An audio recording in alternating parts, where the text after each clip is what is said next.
pagi. Senang bertemu kembali untuk materi selanjutnya di kelas 10 KD 32 Sistem Perekonomian atau biasa dikenal dengan sebutan sistem ekonomi atau economic system ya. Kalau kita belajar sistem ekonomi, maka kita tak boleh lepas dari permasalahan ekonomi. Kenapa? Karena sistem ekonomi ini mencoba memecahkan permasalahan ekonomi. Ya. Sistem ekonomi ini berusaha pemecahan permasalahan perekonomian. Jadi ya, pemecahan permasalahan perekonomian setiap negara itu berbeda-beda, ya, tergantung permasalahan yang dihadapi. Sebenarnya apa sih permasalahan ekonomi itu? Kalau kita kemarin membahas permasalahan ekonomi itu kan kelangkaan, ya, keterbatasan pemenuhan kebutuhan. Ini keterbatasan pemenuhan kebutuhan. Jadi untuk mengatasi keterbatasan ini, perekonomian setiap negara mencoba memberlakukan sebuah sistem bagaimana memecahkan ini. Ya, oke. Kita tahu ada permasalahan ekonomi modern itu dikaji dari 3 bentuk pertanyaan. Yang pertama, what, yang kedua, how, yang ketiga, for whom. Nah, ini dia. Jadi permasalahan ekonomi modern yang dikaji dalam permasalahan what, how, for whom akan dicoba dipecahkan dalam sistem ekonomi. Jadi sistem ekonomi ini membahas indikator yang diharapkan dari kamu bisa mendeskripsikan setiap sistem ekonomi yang ada di dunia yang dipakai setiap negara. Nanti bisa beda-beda menggunakannya ya. Indikatornya kamu bisa mendeskripsikan sistem ekonomi ini. Dan oke, ada yang mau ditanyakan? Silahkan japri ya, atau dibuat langsung di WA ya. Kalau ada yang mau ditanya silahkan. Oke, kita kenal apa itu sistem ekonomi. Sistem ekonomi adalah teknik atau cara ya, cara yang digunakan setiap perekonomian, dalam hal ini negara, untuk pemecahan permasalahan perekonomian.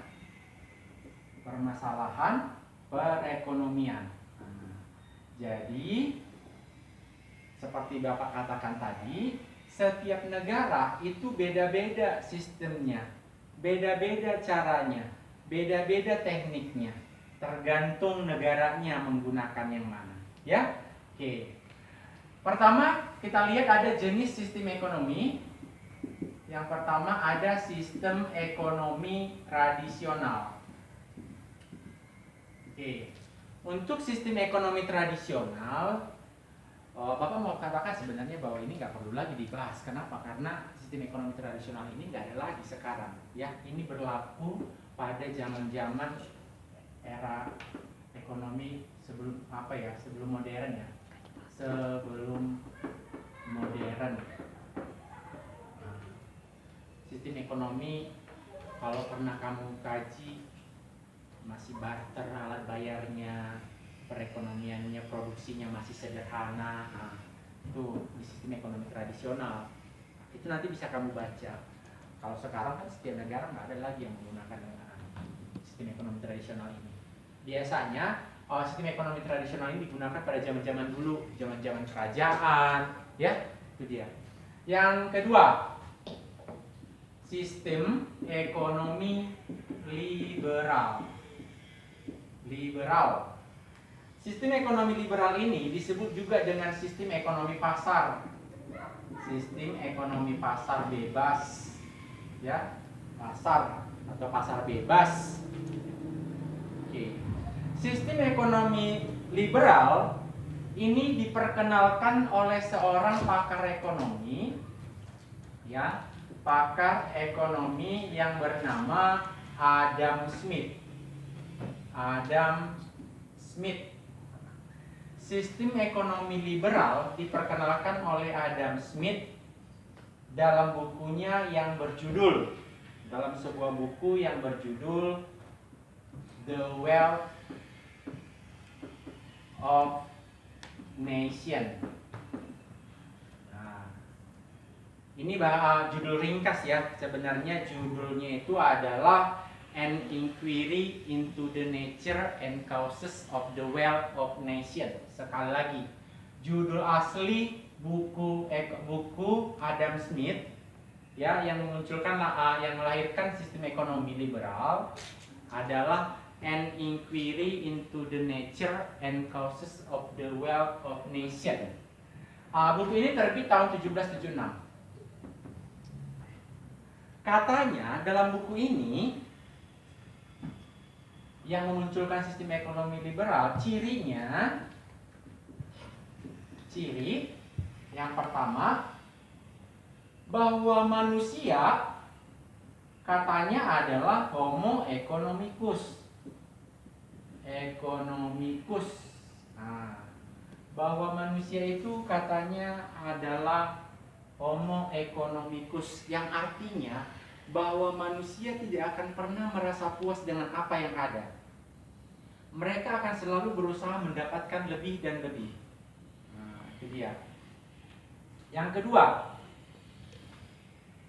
di dalam buku The Wealth of Nation dikatakan bahwa perekonomian diserahkan pada pasar. Siapa itu pasar? Permintaan dan penawaran. Sekali lagi, perekonomian diserahkan pada pasar. Sehingga ciri yang ketiga, pemerintah tidak campur tangan.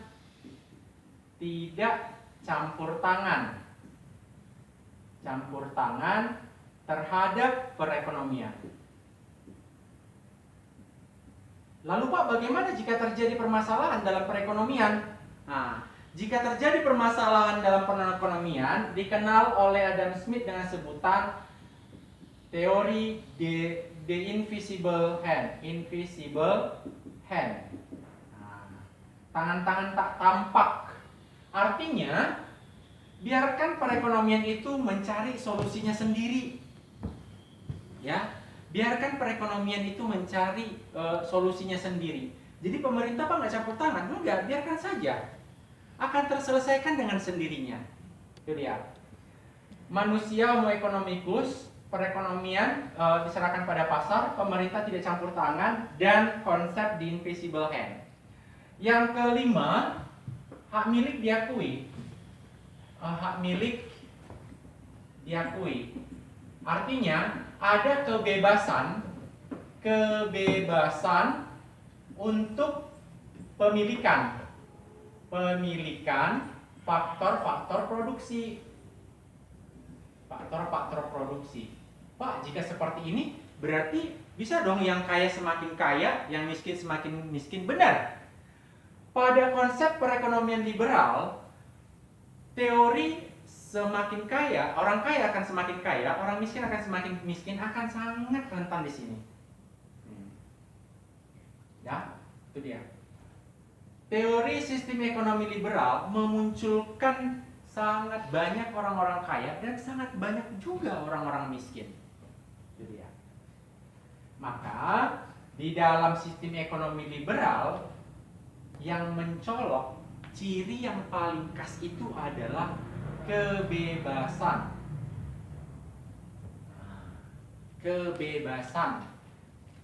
Kebebasan untuk apa? Satu, kebebasan untuk berusaha. Yang kedua, kebebasan untuk pemilikan. Kebebasan untuk berusaha dan kebebasan untuk kepemilikan. Kepemilikan apa? Faktor-faktor produksi. Itu dia. Itulah ciri sistem ekonomi liberal. Ya, itulah ciri sistem ekonomi liberal. Kita tidak menampik bahwa banyak sekali negara menggunakan ini, mengadopsi ini. Semacam Amerika, Inggris, Australia, bahkan biasanya negara-negara maju menggunakan ini. Ya. Walaupun sekarang sudah bergeser, tidak lagi murni secara liberal. Tidak lagi murni secara liberal, tapi sudah ada nanti instrumen-instrumen yang menjadikan bahwa negara itu tidak lagi ekonomi liberal. Apa kebaikannya? Apa kebaikan sistem ekonomi ini? Kebaikan sistem ekonomi liberal. Yang pertama, perhatikan. Katanya kan manusia itu homo economicus. Mereka akan selalu berusaha. Biasanya pada sistem ekonomi liberal, orang kan tak pingin miskin. Ya. Maka produktivitasnya tinggi. Produktivitas tinggi. Ya. Manusia homo economicus, produktivitasnya tinggi. Kebaikan sistem ekonomi liberal, nggak mau malas-malas. Kenapa? Karena tujuan hidup kan supaya produktif. Nggak ada orang, saya mau hidup tapi untuk mati. Kan nggak ada seperti itu. Saya mau hidup tapi untuk sejahtera. Gitu. Itu dia, produktivitas tinggi. Yang kedua, kualitas barang tinggi. Tadi katanya perekonomian diserahkan pada permintaan penawaran. Jikalau saya sebagai produsen penghasil sepatu, si Dita produsen penghasil sepatu, apapun ceritanya kami akan selalu berusaha supaya sepatu kami laku di pasaran, ya kan? Supaya laku di pasaran, ya saya akan selalu berlomba untuk memberikan yang terbaik pada hasil produksi saya. Si Dita juga seperti itu.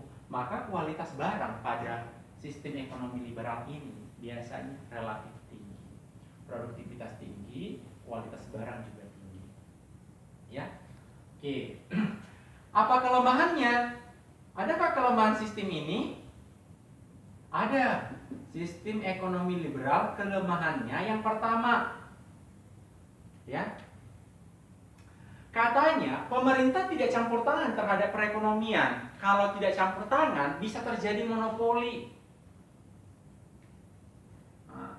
Yang kuat mematikan yang kecil, yang lemah.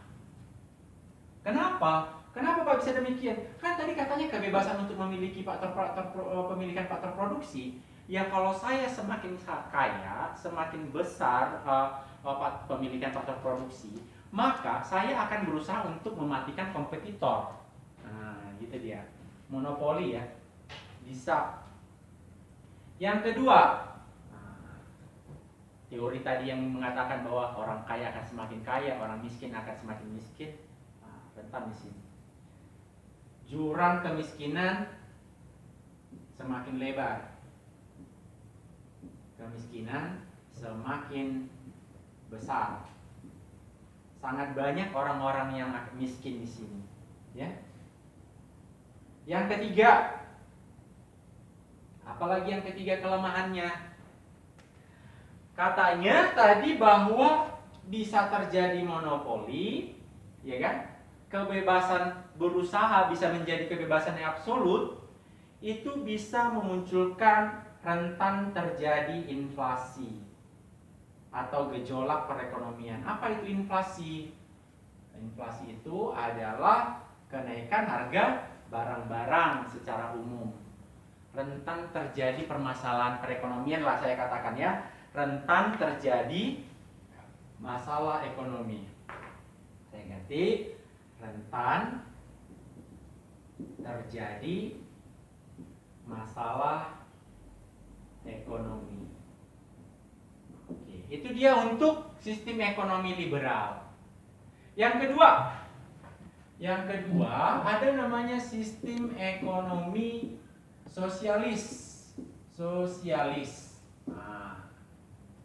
Sosialis atau biasa disebut sistem ekonomi terpusat atau sistem ekonomi komando. Nah, ini dia, banyak namanya, tapi konsep sama. Sistem sosialis ya. Oke, ini bertolak belakang dari sistem ekonomi liberal. Sistem ekonomi sosialis ini diperkenalkan oleh seorang pakar ekonomi yang namanya Karl Marx dalam bukunya yang berjudul Das Kapital. Nah, Karl Marx memunculkan buku ini mengingat terjadinya permasalahan ekonomi pada sistem ekonomi liberal, di mana pada saat itu negara Amerika mengalami depresi yang sangat besar sekali,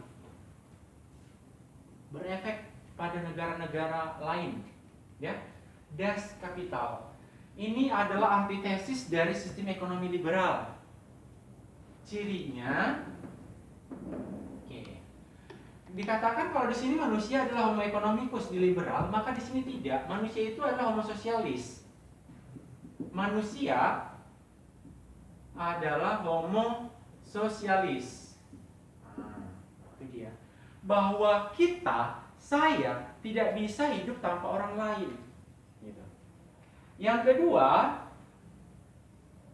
permasalahan-permasalahan ekonomi yang terjadi, bagaimana, untuk siapa, itu diselesaikan oleh pemerintah. Permasalahan ekonomi, ya, masalah perekonomian itu diselesaikan pemerintah. Kalau ini kan pasar. Permasalahan what, how, for whom diselesaikan oleh pasar. Kalau ini tidak. Permasalahan perekonomian what, how, for whom itu diselesaikan pemerintah. Biarkan pemerintah yang bekerja, kita tinggal terima saja. Itu dia. Yang ketiga, di sini tidak ada hak milik, yang ada hak bersama. Di sini tidak ada hak milik, yang ada hak bersama. Ya, oke, itu dia. Jadi kita hanya menerima saja, menerima. Nanti ini bisa digambarkan, dijelaskan lebih lanjut, lebih rinci. Mungkin silakan dibaca bukunya. Tetapi inti dari sistem ekonomi sosialis adalah yang tiga. Ya, tidak ada kepemilikan di sini. Tidak ada kepemilikan. Semua permasalahan diselesaikan pemerintah. Yang ada hak bersama, tidak ada hak milik pribadi. Ya, tidak ada hak milik pribadi. Apalagi sebelum era modern yang dicetuskan Das Kapital. Robert Owen dulu mengatakan bahwa dalam sistem ekonomi sosialis utopis, bahwa anggap negara ini adalah sebuah negara yang damai, ada yang mengatur, Anda adalah yang diatur. Semua harus tinggal terima. Itu sosialis utopis. Kalau sekarang yang udah ada di dunia ini kan sosialis ilmiah, ya, oke, itu dia. Apakah ada kelebihan sistem ekonomi ini? Oh, pasti ada. Apakah ada kelemahannya? Ada. Kita cek. Sistem kelebihan sistem ekonomi sosialis. Yang pertama, dari sini kira-kira apa kelebihannya? Tidak ada yang kaya, tidak ada yang miskin kan? Nah, pendapatan merata. Nah, Anda tidak akan melihat, wih ini kaya kali, oh ini miskin kali. Anda nggak akan melihat hal seperti itu pada sistem ekonomi sosialis. Kenapa? Karena semua dia pemerintah. Ya, permasalahan ekonomi mudah diselesaikan. Kenapa? Karena satu jalur, pemerintah yang mengatasi. Mudah mengatasi permasalahan perekonomian.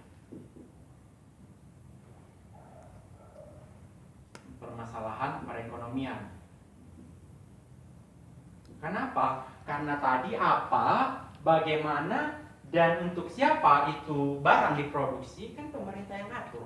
Semua tinggal pemerintah aja. Mau cetak buku 500 eksemplar, udah. Kalau dikatakan pemerintah cetak, kasih ke perusahaan ini cetak. Kalau tidak ya tidak gitu. Oke, itu kelebihannya.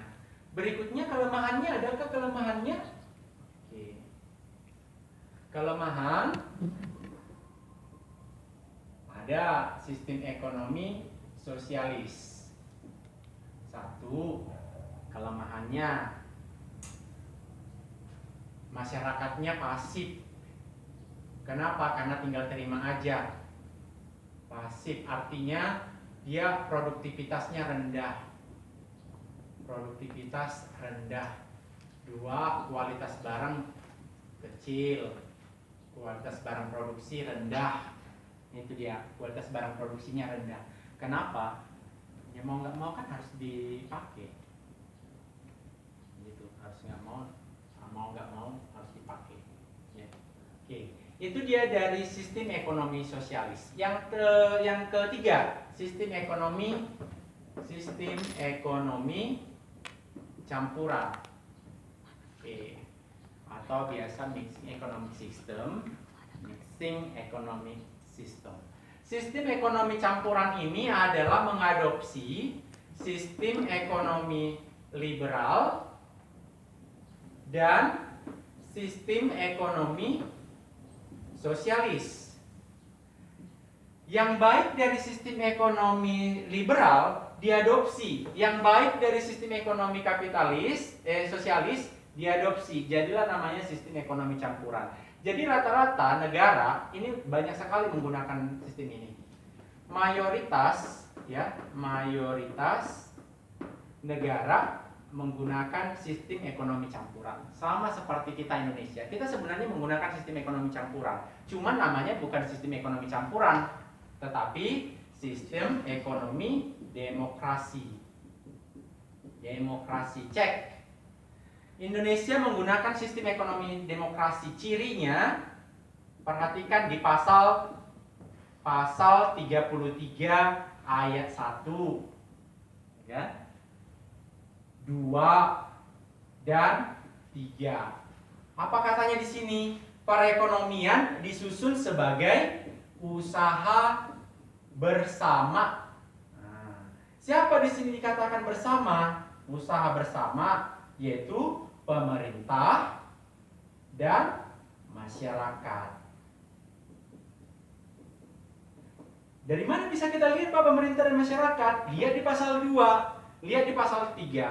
Di pasal 2 dikatakan bumi dan air dan kekayaan alam yang terkandung di dalamnya dikuasai untuk negara dan dipergunakan sebesar-besar kemakmuran rakyat, katanya kan? Lalu di pasal 3, cabang-cabang produksi yang penting bagi negara, ya, dikuasai oleh negara dan dipergunakan sebesar-besar kemakmuran rakyat. Nih, dikuasai negara, ya, cabang-cabang produksi. Ambil aja contohnya. Badan usaha yang ada di Indonesia, badan usaha itu kan bisa bentuknya koperasi, BUMN, dan BUMS. Nah, ini swasta ini. Masyarakat kan yang kelola. Ayo, perusahaan bapaknya siapa di sini yang ada? Perusahaan bapaknya siapa yang ada di sini ada? Kan swasta milik masyarakat, BUMN milik negara. Ya kan? Oke, koperasi. Contoh kita ambil perusahaan penerbangan. Ada Garuda. Ini kan milik negara ya, BUMN. Ada Lion. Ini kan milik swasta, BUMS. Nah, ini dia. Sebagai usaha bersama. Itu di pasal 33 ayat 1, 2 dan 3. Lalu ada lagi di pasal berapa? Pasal 34. Pasal 34 ini sangat menjurus pada sistem ekonomi sosialis. Apa itu katanya? Fakir miskin dan anak-anak terlantar dipelihara oleh negara, semacam si Felix dipelihara negara. Ya, gembel yang ada di jalan-jalan itu sebenarnya itu tugas dinas sosial itu. Nggak boleh ada gembel di Tarutung, ditampunglah. Di mana dibawa? Di dinas sosial. Ya, pasal 33, pasal 34. Ada lagi pasal berapa? Pasal 27. Apa itu pasal 27? Mengenai ketenaga kerjaan. Setiap warga negara wajib ya, dilindungi untuk memiliki pekerjaan. Itu. Nanti tambahkan, silakan dicari tugasnya di rumah. Silakan buat sebuah artikel. Kamu harus kaji sistem ekonomi demokrasi ini. Ya, apakah sistem ekonomi demokrasi ini masih layak buat dalam sebuah artikel? Oke, buat artikel minimal